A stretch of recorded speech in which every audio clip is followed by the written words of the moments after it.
இந்த காலத்தில் வந்து அந்த 7 நாட்கள்னு ஒரு படம் வந்துச்சு, பாக்யராஜ் சாரோட படம். பாக்யராஜ் சாரோட படம் சூப்பர் டூப்பர் ஹிட்டு. அது வந்து பார்த்தீங்கன்னா ஒரு பாலக்காட்டு மாதவனாக நடிச்சிருப்பாரு, ஒரு கேரளா பேசுகிற ஒருத்தராக நடிச்சிருப்பாரு.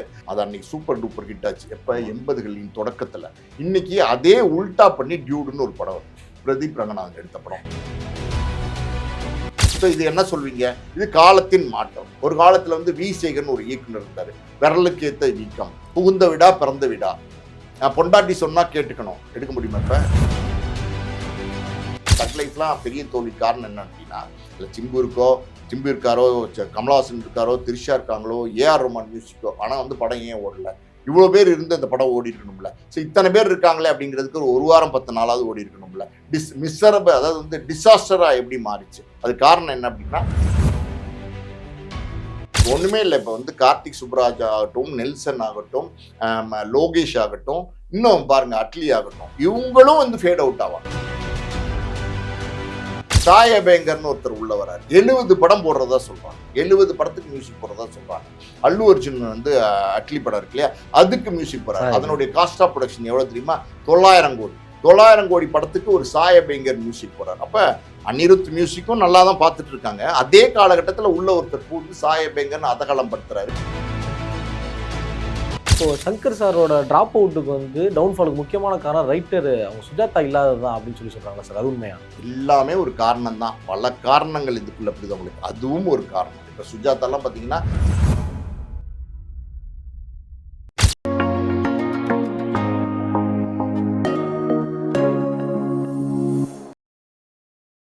ஜெம் சினிமாஸ் நேயர்களுக்கு வணக்கம். நான் உங்க விஜய் அபிஷேக். நீங்க நம்ம யார் கூட இருக்கோம்னு பாத்தீங்க அப்படின்னா, ஆஸ்கா மூவி தயாரிப்பாளர் பாலாஜி பிரபு சார் கூட இருக்கோம். சார் வணக்கம். வணக்கம். எப்படி சார் இருக்கீங்க? நல்லா இருக்கேன் சார்.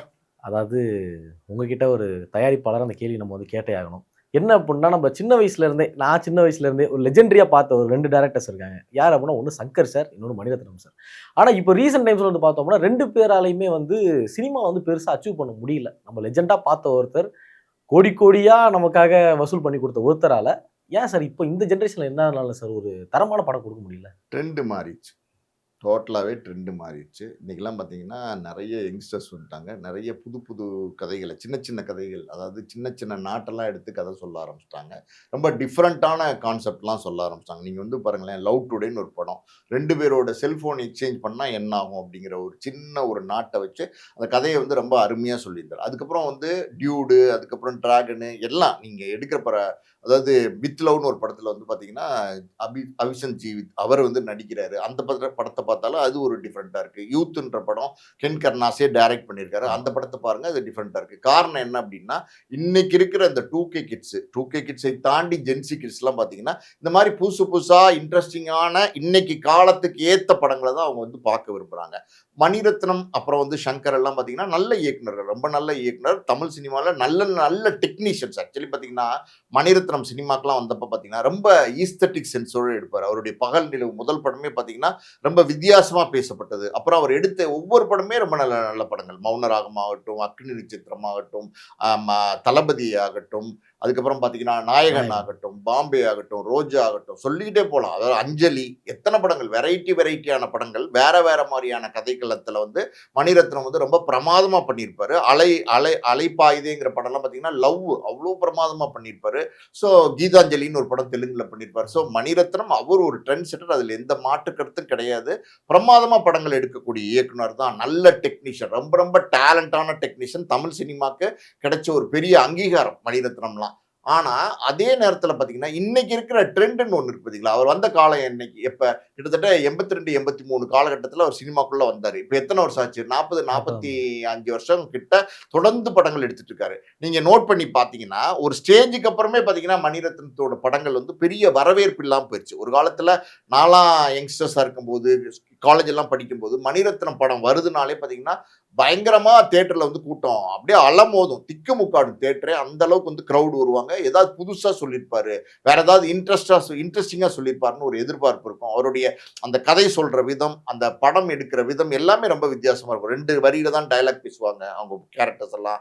இருட்டிலே தான் படம் எடுப்பார். இதெல்லாமே அன்னைக்கு ட்ரெண்டாக இருந்துச்சு. ஆனால் இன்னைக்கு என்ன ஆகிப்போச்சு, 45 வருஷம் கழிச்சு ட்ரெண்ட் எல்லாம் மாறிப்போச்சு. ஒவ்வொரு 10 வருஷத்துக்கும் பார்த்தீங்கன்னா ட்ரெண்டு மாறிக்கிட்டே இருக்கும். வேற புது ஆட்கள் உள்ளே வந்துகிட்டே இருப்பாங்க.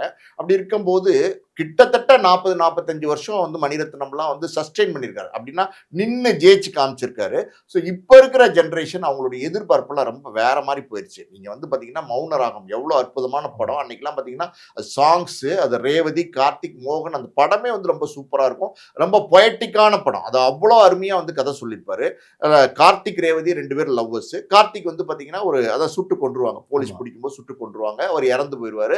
அதுக்கப்புறம் கல்யாணமே வேணான்னு இருந்த ரேவதி, அவங்க வந்து மோகன் பொண்ணு பார்க்க போவார் ரேவதிய. அப்போ அவங்க சொல்லுவாங்க, கூப்பிட்டு சொல்லுவாங்க, எனக்கு இந்த கல்யாணத்துல விருப்பம் இல்லைன்னு. ஆனாலும் பார்த்தீங்கன்னா, மோகன் வந்து அந்த ரேவதிக்கு வந்து தாலி கட்டிருவாரு. நார்த் இந்தியாவுக்கு போயிருவாங்க. அங்க 2 பேரும் வந்து தனி குடித்தனம் இருப்பாங்க. அப்ப பார்த்தீங்கன்னா, ஒரு தடவ கைய ஏதோ பிடிக்க போவார் மோகன். பிடிக்க போனப்ப பார்த்தீங்கன்னா, ரேவதி சொல்லுவாங்க. இன்னமும் அந்த டயலாக்லாம் பயங்கர ஃபேமஸ். அதாவது, "எனக்கு கம்பளி பூச்சி ஊர்ற மாரி இருக்கு. என்னை தொடாதீங்க" அப்படின்னுவாரு. அந்த சொல்லுவாங்க ரேவதி. அந்த அளவுக்கு பார்த்தீங்கன்னா, அந்த டயலாக்லாம் பயங்கர ஃபேமஸ் ஆச்சு. அது அருமையான படம். அது பாட்டு கீட்டு எல்லாமே எக்ஸ்ட்ரார்டினரியா இருக்கும். லவ் சப்ஜெக்ட், அதாவது ஒரு காதல் கதை. அதுக்கப்புறம் ஒரு கணவன் மனைவிக்குள்ள ஒரு இன்டிமேசி, அதாவது நெருக்கம். அத வந்து அவ்வளோ அழகா வந்து கதை சொல்லியிருப்பாரு. இந்த மாரி படங்கள்லாம் இப்ப எடுக்க முடியுமா? இன்னைக்கெல்லாம் பார்த்தீங்கன்னா, ஒரு காதல் இன்னைக்கு பிரேக்கப் ஆயிருச்சுன்னா, அடுத்த நாள் வேற ஒரு ஆளோட பிக்கப் ஆகி கிளம்பிடுறாங்க. பைக்லயே போயிட்டே இருக்காங்க. அப்படிதான் இன்னைக்கு வந்து ட்ரெண்ட் மாறி போச்சுல்ல. இந்த ட்ரெண்டுக்கு எடுக்கணும். இந்த ட்ரெண்டுக்கு எடுக்கணும் அப்படின்னா, இந்த ட்ரெண்டுக்கு எடுத்தா ஓடும். ஆனா மணிரத்னத்தால இந்த ட்ரெண்டுக்கு எடுக்க முடியுமா? இன்னைக்கு இருக்கிற ஜென்சி கிட்ஸ்க்கு படம் எடுக்க முடியுமா? அப்படின்னா அது ரொம்ப கஷ்டம். இந்த ஃபேட் அவுட்ங்கிறது இருக்கு பார்த்தீங்களா? அதாவது மாற்றங்கள் இதெல்லாம். மாற்றம் வந்து நம்ம ஏத்துக்கிட்டு தான் ஆகணும். ஒரு காலத்துல வந்து பார்த்தீங்கன்னா, பாரதி ராஜா, பா பா பாலச்சந்தர், பாலு மகேந்திரா இவங்கெல்லாம் இருந்தாங்கல்ல. ஏன் பாக்கியராஜ் இருந்தாரு. எல்லாரும் இருந்தாங்கல்ல. அவங்கெல்லாம் பயங்கரமான சூப்பர் ஹிட் படங்கள் குடுத்தாங்களே! பாரதி ராஜா குடுத்த எல்லா படங்களுமே அருமையான படங்களாச்சே! அப்புறம் ஏன் பாரதி ராஜாவால அடுத்தடுத்து அதே மாரி படங்கள் குடுக்க முடியாம போச்சு? ஒரு ஸ்டேஜ்ல ஏன் பாரதி ராஜா வந்து ஃபேட் அவுட் ஆனாரு? பாக்யராஜ் குடுத்த எல்லா படங்களுமே முத்து முத்தான படங்களாச்சு. ஏன் பாக்யராஜ் வந்து ஒரு ஸ்டேஜ்க்கு மேல ஃபேட் அவுட் ஆனாரு? பாலச்சந்தர் சாரால ஏன் வந்து அவர் முதல்ல ஆரம்பத்துல குடுத்த வெற்றிய ஏன் தொடர்ந்து குடுக்க முடியாம போச்சு கடைசி வரைக்கும்? ஸோ இதெல்லாம் எப்படின்னா கால மாற்றம். அதுக்கப்புறம் நீங்க நோட் பண்ணி பார்த்தீங்கன்னா, லிங்குசாமி வந்தாரு, பாலா வந்தாரு, மிஸ்கின் வந்தாரு, நெறைய கௌதம் வாசுதேவன் மேனன் வந்தாரு. இவங்கெல்லாம் ஒரு செட்டு. இவங்கெல்லாம் கூட இன்னைக்கு வந்து இல்லையே. இன்னைக்கெல்லாம் பார்த்தீங்கன்னா, இவங்க யாராவது இன்னைக்கு சக்சஸ்ஃபுல்லா இருக்காங்களா? இல்ல. அது காரணம் என்னன்னா, இவங்கெல்லாம் நல்ல இயக்குனர்கள் கிடையாதுன்னு நம்ம எந்த காலத்திலயும் சொல்ல முடியாது. எல்லாருமே எல்லா காலகட்டத்திலயும் அற்புதமான படைப்புகளை தமிழ் சினிமாக்கு குடுத்த இயக்குனர்கள் தான். ஆனா, இன்னைக்கு இருக்கிற ட்ரெண்ட் கால மாற்றத்துக்கு ஏற்ற மாரி படங்கள் குடுக்க முடியாத தடுமாற்றமான ஒரு நிலைமை வரும். நீங்க யோசிக்கிற மாரி நான் யோசிக்க முடியாது. புரியுதா உங்களுக்கு? நீங்க இன்னைக்கு காதல எப்படி பார்க்குறீங்கங்கிறது எனக்கு தெரியாது. ஆனா, அன்னைக்கு நாங்க காதல எப்படி பார்த்தோங்கிறது அது வேற மாரி இருந்தது. ஸோ நான் ஒரு படம் இன்னைக்கு எடுத்தேன் அப்படின்னா, அது என்னோட ஏஜ்க்கு ஏத்த மாரி தான் இருக்கும். என்னோட மெச்சூரிட்டிக்கு ஏத்த மாரி தான் இருக்கும். ஆனா, நீங்க ஒரு யங்ஸ்டர் நீங்க படம் எடுத்தீங்கன்னா, அது வேற மாரி இருக்கும். வேற லேட்டஸ்ட்டான புது புது தாட்ல. அப்படிதான் பாருங்களேன். இப்ப எடுக்கிற படங்கள் நான் சொல்றேன் கேளுங்க. இப்ப எடுக்கிற படங்கள் எல்லா படங்களையும் எடுத்துக்கங்களேன். சாதாரணமான கதை. ஒரு லப்பர் பந்து அப்படின்னு ஒரு படம். அது வந்து பார்த்தீங்கன்னா, ஒரு கிராமத்துல கிரிக்கெட் விளையாடுற ஒரு கதையை மையப்படுத்தி எடுத்திருந்தாங்க. அதுக்கப்புறம் பார்த்தீங்கன்னா, குட் நைட்ன்னு ஒரு கதை. அதெல்லாம் பார்த்தீங்கன்னா, அது யாருமே படமே எடுக்க முன் வர மாட்டாங்க. அது ஒரு புருஷன்காரன் கொரட்டை விடுவான். கல்யாணம் ஆயிடுச்சு. 2 பேரும் ஒண்ணா தான் படுத்தாகணும். ஆனா, அந்த கொரட்டை விடுறது என்ன பிரச்சனை பண்ண போகுது இந்த குடும்பத்துக்குள்ளங்கிறது ஒரு கதையா சொன்னாங்க. ஸோ கட்டா குஸ்தி ஏற்கனவே 1 வந்துச்சு. இப்ப 2 வந்துச்சு. 2மே வெற்றி அடைஞ்சிருக்கு. காரணம் என்னன்னா, வேற மாரியான ஒரு புதுமையான ஒரு ஜர்னல் காமெடி ஜர்னல்ல அந்த படத்த குடுத்திருந்தாங்க. அந்த படம் வெற்றி அடைஞ்சது. அதே மாரி பார்த்தீங்கன்னா, நான் இன்னொரு உதாரணமும் சொல்றேன் கேளுங்க. இந்த காலத்துல வந்து "அந்த 7 நாட்கள்னு" ஒரு படம் வந்துச்சு. பாக்யராஜ் சாரோட படம். ஆமா. பாக்யராஜ் சாரோட படம் சூப்பர் டூப்பர் ஹிட்டு. அது வந்து பார்த்தீங்கன்னா, ஒரு பாலக்காட்டு மாதவனா நடிச்சிருப்பாரு. ஒரு ஒரு கேரளா பேசுற ஒருத்தரா நடிச்சிருப்பாரு. ஒரு இசையமைப்பாளர் ஆகணும்னு முயற்சி பண்ணுவாரு. அம்பிகா அவர் 2 பேரும் ஒரு இடத்துல ஒரு குடும்பத்துல இருப்பாங்க. அதாவது பக்கத்து பக்கத்து வீடு மாரி இருப்பாங்க. காதல் இருக்கும். 2 பேருக்கும் காதல் இருக்கும். டீப்பா லவ் பண்ணுவாங்க. பயங்கர டீப்பா லவ் பண்ணுவாங்க. அந்த கதைய வந்து அவ்வளோ அற்புதமா அந்த காதல வந்து சொல்லிக்கிட்டே வருவாரு. அந்த அம்பிகாக்கும் பாக்யராஜ்க்கும் இருக்கிற காதல. கடைசியில பார்த்தீங்கன்னா, அம்பிகா வந்து வேற வழி இல்லாத ஒரு சூழல்ல வந்து ராஜேஷ வந்து கல்யாணம் பண்ணி போயிருவாங்க. கடைசியில இவர் வந்து பார்த்தீங்கன்னா, ஒரு மியூசிக் டைரக்டரா சான்ஸ் ட்ரை பண்ணிட்டு இருப்பாரு. அவர் வந்து ஒரு புரொடியூசர் ராஜேஷ். அவர்ட்ட போய் பாட்டு போட்டு காமிப்பாரு. இவர் ஓகே ஆயிருவாரு அந்த படத்துக்கு. அப்பதான் அவருக்கு தெரிய வரும் பாக்யராஜுக்கு. அம்பிகா வந்து பார்த்தீங்கன்னா, ராஜேஷ் தான் கல்யாணம் பண்ணியிருக்காங்க அப்படின்னு தெரிய வரும். ராஜேஷ் வந்து அம்பிகா ஏதோ ஒரு சோகத்திலே இருக்காங்களே அப்படின்ற மாரி யோசனை பண்ணி, என்ன அப்படின்னு தெரிஞ்சுக்கிட்டு, ஸோ இவர தான் பாக்யராஜ் தான் லவ் பண்ணியிருக்காங்க. அந்த லவ் சக்சஸ் ஆகலைங்கிறதுனால தான் வந்து பார்த்தீங்கன்னா, சோகமா இருக்காங்க அப்படின்னு சொல்லிட்டு, பாக்யராஜ் சார்ட்ட கிளைமாக்ஸ்ல சொல்லுவார். இந்தாங்க, நீங்க காதலிச்சீங்கல்ல, கூட்டிட்டு போங்க அப்படின்னுவாரு. அப்ப பாக்யராஜ் ஒரு டயலாக் சொல்லுவாரு. அந்த அந்த டயலாக் தான் அந்த படத்துக்கு வெற்றி. என்ன சொல்லுவாரு அப்படின்னா, "என்னுடைய காதலி உங்க மனைவி ஆகலாம். உங்க மனைவி என்னுடைய காதலி ஆக முடியாது அப்படின்னு சொன்னார்ல. அது அன்னைக்கு சூப்பர் டூப்பர் ஹிட் ஆச்சு. எப்ப ஆமா. 80களின் தொடக்கத்துல. இன்னைக்கு அதே உல்டா பண்ணி டியூடுன்னு ஒரு படம் வரும். பிரதீப் ரங்கநாதன் எடுத்த படம். பிரதீப் ரங்கநாதன் கல்யாணம் பண்ணிருவார்ல மமிதா ஆமா பைஜுவ. சார். ஆமா. அவர் வேற ஒரு லவ்வர் இருக்குன்னு சொன்னோனே என்ன பண்ணுவாரு? ஏகப்பட்ட கோல்மால் பண்ணி என்னென்னமோ பண்ணி அந்த லவ்வரோட சேர்த்து வைப்பார்ல. அப்படியே உல்டா தானே இந்த வெர்ஷனு. ஆமா. இததான் இன்னைக்கு விரும்புறாங்க. அத நீங்க இன்னைக்கு எடுத்து அந்த 7 நாட்கள் அருமையான படம். இது உங்களுக்கு. அது அந்த காலகட்டம்.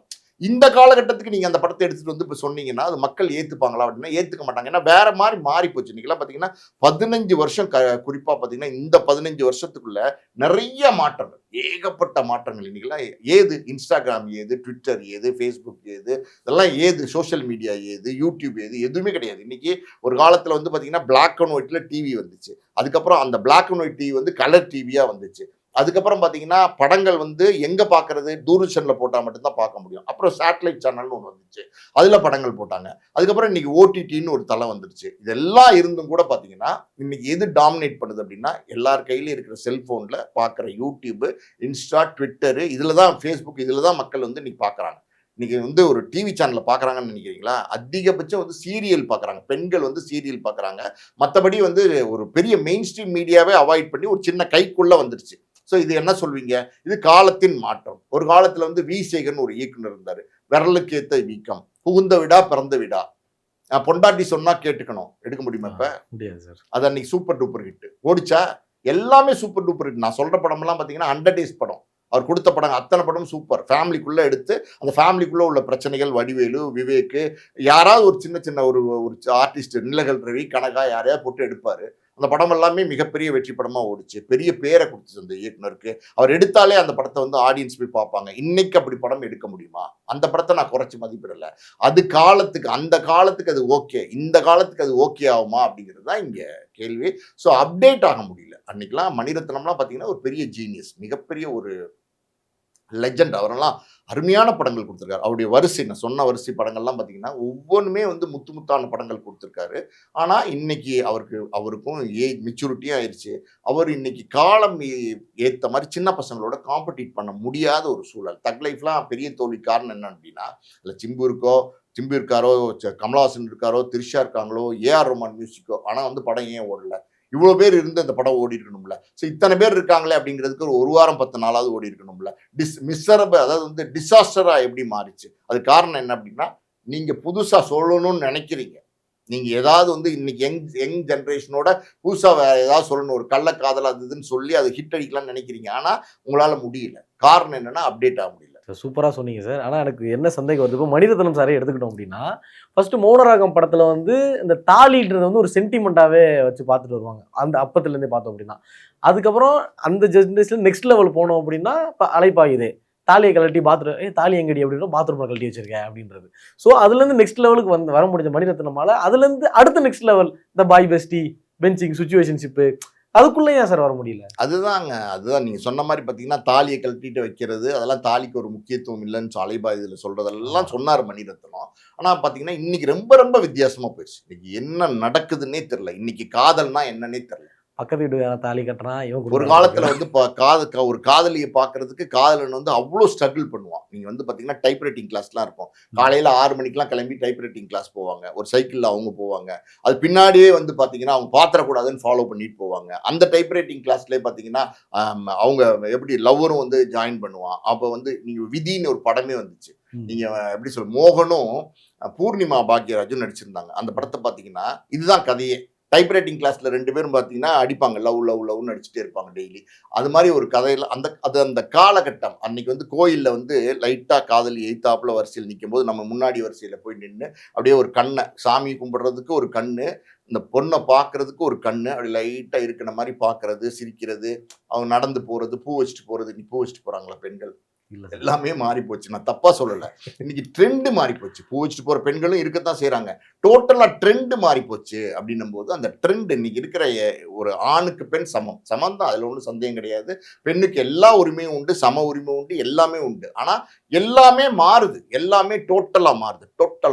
முழுக்க கலாச்சாரத்துல இருந்து எல்லாமே மாறும்போது, அது இன்னைக்கு இருக்கிற யங்ஸ்டர்ஸால தான் இந்த ட்ரெண்டை புரிஞ்சுக்க முடியுது. இன்னைக்கு எடுக்கிற ஒண்ணுமே இல்லை. இப்ப வந்து கார்த்திக் சுப்ராஜ் ஆகட்டும், நெல்சன் ஆகட்டும், ஆகட்டும், லோகேஷ் ஆகட்டும், இன்னும் பாருங்க அட்லி ஆகட்டும், இவங்களும் வந்து ஃபேட் அவுட் ஆவாங்க. அடுத்து ஒரு ஜெனரேஷன் வரும். இன்னும் ஒரு 10 வருஷத்துக்கோ, இன்னும் ஒரு 6, 7 வருஷத்துக்கோ இவங்க சக்சஸ்ஃபுல்லா இருப்பாங்க. இவங்களும் ஃபேட் அவுட் ஆவாங்க. புது புது ஆட்கள் வந்துகிட்டே இருப்பாங்க. எப்பவுமே எப்படின்னா, பழசு போய் புதுசு வருவாங்க. ட்ரெண்ட் மாறுறது தான் காரணம். பாரதி ராஜா போய் அதுக்கப்புறம் பார்த்தீங்கன்னா, லிங்குசாமி வந்து பார்த்தீங்கன்னா, இப்போ வந்து நம்ம லோகேஷ் கனகராஜ் வந்து இப்போ வந்து பார்த்தீங்கன்னா, புது புது பசங்க வந்துட்டாங்க. பிரதீப் ரங்கநாதன் ஆகட்டும், தமிழரசன் பச்சைமுத்து, இப்படி புது புது இயக்குனர்கள் வந்துட்டாங்க. அந்த இயக்குனர்கள் நல்ல நல்ல படங்கள் வந்து குடுக்குறாங்க. ஸோ மாற்றங்கள் தான் இதுக்கு காரணம். அந்த மாற்றத்துக்கு அகாமடேட் ஆக முடியாது. நீங்க சங்கர பத்தி கேட்டீங்க. சங்கரும் வந்து பார்த்தீங்கன்னா, அவர் வரும்போதே பார்த்தீங்கன்னா, அவர் ஒரு புது பேட்டர்ன புடிச்சாரு. பிரம்மாண்டம் அப்படின்னு ஒண்ணு ஆமா, புடிச்சாரு. சங்கரோட படத்துல முதல் படம் வந்து பார்த்தீங்கன்னா, அந்த படத்துல இருந்தே பார்த்தீங்கன்னா, ஜென்டில்மேன்ல இருந்தே ஆமா. பார்த்தீங்கன்னா, ஒரு மாரி பிரம்மாண்டமா இருக்கும். அந்த மேக்கிங்கு, அந்த ரிச்னெஸ் அது எல்லாமே பிரம்மாண்டமா இருக்கும். அதுக்கப்புறம் பார்த்தீங்கன்னா, காதலன் ஒரு படம் எடுத்தாரு. அதுல அந்த கிளாஸ்ல பஸ் கற்பனை பாருங்க. கிளாஸ்ல பஸ் அதுல வந்து பார்த்தீங்கன்னா, பிரபுதேவா ம ம இவரு வடிவேலு எல்லாம் பார்த்தீங்கன்னா, அந்த பாட்டு பாடுவாங்க. Urvashi Urvashi take it easy Urvashi. அப்புறம் பேட்டராப்னு ஒரு சாங் இருக்கும் அந்த படத்துல. ஸோ ஒரு மாரி கலர்ஃபுல். அப்பதான் ஏஆர் ரஹ்மான் வந்து என்ட்ரி குடுக்குறாரு. ஏஆர் ரஹ்மான் வந்து பார்த்தீங்கன்னா, அப்ப போட்ட பாட்டு எல்லாமே ஹிட். சின்ன சின்ன ஆசைன்னு ரோஜால போட்டாரு. அதுக்கப்புறம் அவர் போட்ட எல்லா கலெக்ஷனும் ஹிட். மணிரத்னத்துக்கு ஒரு பக்கம் போட்டாரு. சங்கருக்கு ஒரு பக்கம் போட்டாரு. ஏன் நான் இங்க நம்ம மணிரத்னம்னு சங்கரை பத்தி பேசுறோம்ல. இளையராஜா அவர்களுடைய ஒரு மியூசிக் போடுற ஒரு ஞானம் உள்ள படைத்த ஒருத்தர் வேணுமா? இன்னைக்கு 10 படம் ஒரு வாரத்துல வருது. ஒரு தீபாவளிக்கோ ஒரு வாரத்துல 10 படம் வருதுன்னா, அதுல ஏதாவது ஒரு படம் இளையராஜா சார் மியூசிக் இருக்குன்னாலே பெரிய விஷயமா இருக்கு. புது புது ஆட்கள் வந்துட்டாங்க. ஏஆர் ரஹ்மான் வந்தாரு. தேவா, சந்திரபோஸ், வித்யாசாகர், சிற்பி ஏகப்பட்ட பேர் வந்து வந்து போனாங்க. அதுல ஸ்டாண்டர்டா பாத்தீங்கன்னா இளையராஜா நின்னாரு, தேவா நின்னாரு, வித்யாசாகர் நின்னாரு.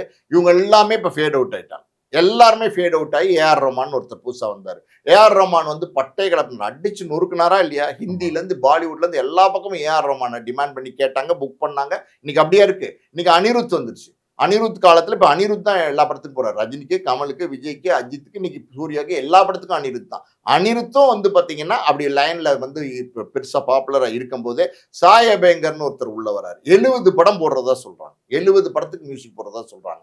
அல்லு அர்ஜுன் வந்து அட்லி படம் இருக்கு இல்லையா? அதுக்கு மியூசிக் போறாரு. அதனுடைய காஸ்ட் ஆஃப் ப்ரொடக்ஷன் எவ்வளவு தெரியுமா? 900 கோடி. 900 கோடி படத்துக்கு ஒரு சாய் அபேங்கர் மியூசிக் போறாரு. அப்ப அனிருத் மியூசிக்கும் நல்லா தான் பார்த்துட்டு இருக்காங்க. அதே காலகட்டத்துல உள்ள ஒருத்தர் பூந்து சாய் அபேங்கர்னு அதகலம் படுத்துறாரு. கருப்பு மியூசிக்லாம் பார்த்தீங்கன்னா, கருப்பு ஓடுனதுக்கே அந்த காரணம் அந்த கருப்புசாமி போர்ஷன்ல சூர்யா எக்ஸ்ட்ரார்டினரியா பண்ணியிருப்பாரு பெர்ஃபார்மன்ஸ். அதுக்கு ஈக்குவலா மியூசிக் ஸ்கோர் பண்ணணும். பேக்ரவுண்ட் மியூசிக் வந்து அடிச்சு நொறுக்கணும். அடிபொலியா அடிச்சதுனால தான் அந்த படம் பெரிய வெற்றி படம் அமைஞ்சிச்சு. ஸோ இது கூட்டி அப்படி சுற்றி சுற்றி வந்தீங்கன்னா இது வந்து மணிரத்னம் சங்கருக்கு மட்டும் இல்லை, இது எல்லாருக்கும் பொருந்தும். கால மாற்றங்கிறது எல்லாருக்கும் பொருந்தும். அந்த கால மாற்றத்துக்கு ஏற்ற கதைகளை உங்களால் எழுத முடியுமா அப்படின்னா எழுத முடியாமல் போயிடுது. எழுத முயற்சி பண்ணுறாங்க, எழுத முடியாமல் போயிடுது. பிரம்மாண்டங்கள் ஒரு காலகட்டத்தில் சங்கர் வந்து கையில் எடுத்தார். பிரம்மாண்டங்கள் மட்டுமே மக்கள் போய் பார்க்க போனாங்க. ஒரு இந்தியன் படம் வந்து எடுத்தா அந்த கதை வந்து அந்த கதைக்கு தேவை என்ன அப்படின்னா அதுக்கு தேவையில்லாட்ட கூட பார்த்தீங்கன்னா கமர்ஷியல் பண்ணுவார், ஓவர் கமர்ஷியல் பண்ணுவார். ஒரு மாயா மச்சிந்தா அந்த சாங் எல்லாம் போடுவார். அப்படி ஏறுற மாதிரி செவத்துல வந்து உருவம் ஏறுற மாதிரி என்னென்னமோ பண்ணுவார். புதுசா பண்ணுவார். அப்படியே வந்து முக்காபலா அந்த பாட்டெல்லாம் பார்த்தீங்கன்னா அப்படியே ஆடிட்டே இருக்கும்போது டக்குன்னு கீழே வெறும் சட்டை மட்டும் கீழே விழுகிற மாதிரி பண்ணுவார். அப்புறம் வந்து ஜீன்ஸ் படத்தில் பார்த்தீங்கன்னா 7 அதிசயத்தை காட்டினாரு. 7 அதிசயத்தை காட்டினப்ப அந்த காலகட்டத்தில் 7 அதிசயம் காட்டினப்ப ஒரு பாட்டில் ஹைரபா தானே அந்த பாட்டில் காட்டினப்ப பார்த்தீங்கன்னா இதை பார்த்தாங்க. 7 அதிசயத்தை ஒரே பாட்டில் காட்டியிருக்காராம் சங்கர். போய் பார்த்தாங்க. இன்னைக்கு பார்த்தீங்கன்னா 32,499 ரூபா கொடுத்தீங்கன்னா 7 நாள் கூட்டு போய் 7 அதிசயத்தை ஃபிளைட்ல கூட்டு போய் 5 ஸ்டார் ஹோட்டல்ல தங்க வச்சு சாப்பாடு போட்டு சுத்தி காமிச்சு திருப்பி கொண்டு வந்து இறக்கி விட்டுறானா? அப்ப நீங்க இதுக்கு போவீங்களா? நேரையே 7 அதிசயத்தை பார்க்க முடிகிற ஒரு சூழல் இன்னைக்கு வந்துருச்சு. அது இல்லாம பாத்தீங்கன்னா இன்னைக்கு எடுக்கிற படங்கள் எல்லாமே ஃபாரின்ல எடுக்க ஆரம்பிச்சிட்டாங்க. அன்னைக்கெல்லாம் பிரியான்னு ஒரு படம் வந்துச்சு, ரஜினிகாந்த் நடிச்ச படம். அப்புறம் பாத்தீங்கன்னா நம்ம கமலஹாசன் நடிச்ச ஒரு படம் வந்துச்சு.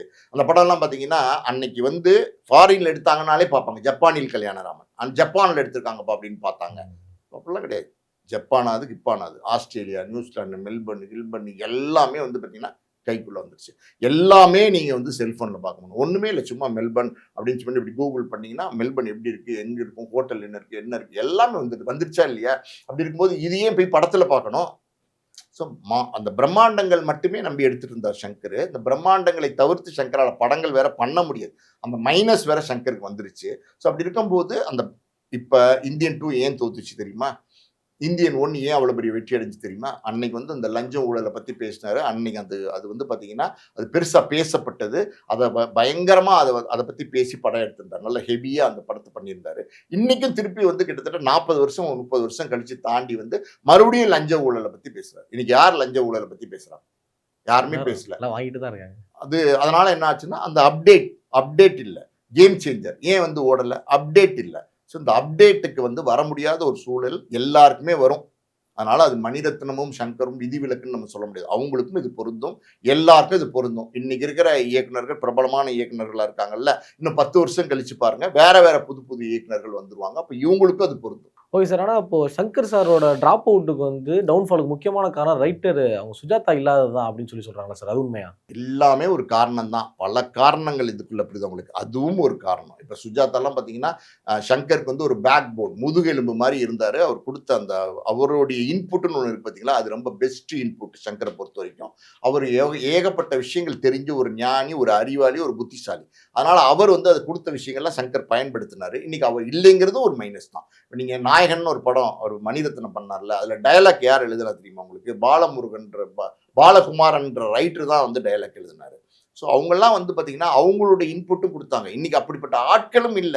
இன்னைக்கு அந்த மாரி அழுத்தமான வசனங்கள் எழுதுறதுக்கோ, அழுத்தமான திரைக்கதை அமைக்கிறதுக்கோ ஆட்கள் இல்ல. அழுத்தமான படங்களை இன்னைக்கு பார்க்கறதுக்கும் மக்கள் இல்ல. இன்னைக்கு வந்து பார்த்தீங்கன்னா, வாழ்வியலோட கனெக்ட் ஆன எதார்த்தமான படங்கள வந்து சொல்லிட்டு போறாங்க. அந்த படத்த வந்து மக்கள் வந்து பார்க்குறாங்க. புது புது படங்கள் எல்லாமே வாழ்வியோட கனெக்ட் பண்ணி புது புது தீமுங்க.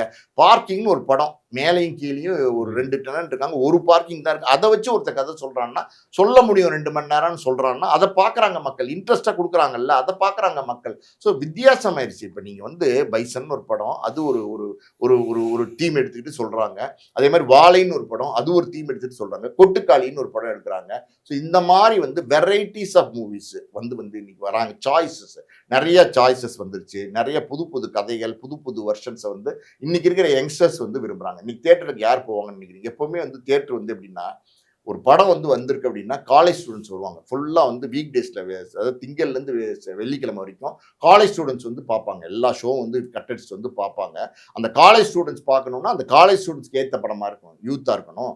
டியூடா இருக்கணும். அப்பதான் அவங்க வந்து பார்க்குறாங்க. நீங்க வந்து இப்போ வந்து வெள்ளிக்கிழமை விரதம் அப்படின்னு படம் எடுத்து விட்டீங்கன்னா, காலேஜ் ஸ்டூடண்ட்ஸ் வருவாங்களா?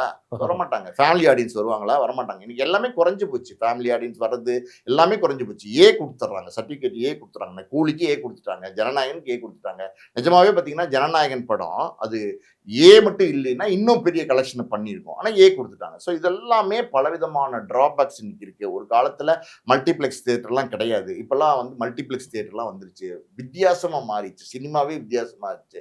கீத்துக்கொட்டையில பார்த்தாங்க. இன்னைக்கு வந்து கீத்துக்கொட்டை மாரி ஒரு சாதாரணமான தியேட்டருக்கு யாரும் போக விரும்புறதில்ல. எல்லா விதமான ஸ்பெசிலிட்டீஸும் இருக்கணும். காசு போனா பரவால்ல. அது பாப்கார்ன் வந்து ரூ. 450 ரூ. 50 இருந்தாலும், கூல் ட்ரிங்க்ஸ் வந்து ரூ. 280 இருந்தாலும் நாங்க வாங்கி குடிக்கிறோம். அந்த தியேட்டருக்கு தான் நாங்க போறோம்னு இன்னைக்கு மக்கள் போறாங்க. மக்களுடைய சாய்ஸே மாறி போச்சுல்ல.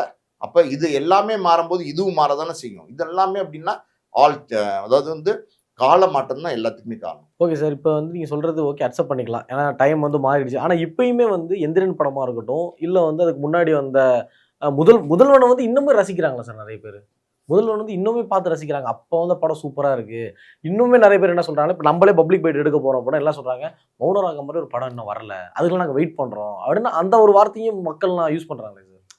அதாவது எல்லாருமே வந்து மாற மாட்டாங்கல்ல. ஒரு செக்டார் இருப்பாங்கல்ல. அன்னைக்கு முதல்வன் படம் வந்தப்ப சின்ன வயசா இருந்தவங்க, அந்த படத்த ரசிச்சவங்க, இன்னைக்கும் அந்த படத்த ரசிப்பாங்க. நான் சொன்ன படங்கள் எல்லாம் பார்த்தீங்கன்னா, காலத்தாலயும் அழிக்க முடியாத அற்புதமான படங்களா இருந்திருக்கு. அந்த மாரி இருக்கும்போது, அந்த படத்துக்கெல்லாம் எப்பவுமே ஒரு மரியாதை இருக்கும். அந்த மரியாதைங்கிறது அது இருக்கத்தான் செய்யும். ஒரு பாசமலர்ங்கிறது பார்த்தீங்கன்னா, ஒரு அண்ணன் தங்கச்சி கதைய பத்தி சொன்ன ஒரு படம். அது வந்து அன்னைக்கு அவ்வளோ தூரம் பேசப்பட்ட ஒரு படம். அன்னைக்கு அது பாசமலர் தான் அண்ணன் தங்கச்சி கதைக்குன்னு சொன்னாங்க. அதுக்கப்புறம் அதே அண்ணன் தங்கச்சி கதையை வந்து வேற வெர்ஷன்ல வந்து கிழக்கு சீமையில வந்து பாரதி ராஜா சொல்லியிருந்தாரு. ஸோ டிஃப்ரெண்டா காலம் மாற்றம் தான். நீங்க இன்னைக்கு பாசமலர் வந்து எத்தனை பேர் ரைட் பண்ணி பார்ப்பாங்க. ஆனா அது காவியம். அது வந்து ஒரு காவியம். தில்லானா மோகனம்பால் அது ஒரு காவியம். அதெல்லாம் எத்தனை பேர் இன்னைக்கு லைக் பண்ணி பார்ப்பாங்க. இன்னைக்கு நீங்க பார்த்தீங்கன்னா, ஸ்ரீதர் சார் எடுத்தார்ல காதலிக்க நேரம் இல்லைன்னு ஒரு படம். அது இன்னைக்கு பார்த்தாலும் கொண்டாடுவாங்க. இன்னைக்கு பார்த்தாலும் என்ஜாய் பண்ணுவாங்க. சில படம் அப்படி இருக்கும். சில படம் வந்து இன்னைக்கும் பார்த்தா அது இன்னைக்கு பண்ண மாரியே இருக்கும். இன்னைக்கு ட்ரெண்டுக்கு ஏத்த மாரியே இருக்கும். அப்டேட்டா இருக்கிற மாரியே இருக்கும். எல்லா நேரங்கள்லயும் எல்லா படங்களும் அப்டேட் ஆகாது. மாறிக்கிட்டே இருக்கும். காலம் தான் அது வந்து மாற்றம் தான் இதுக்கெல்லாம் காரணம்.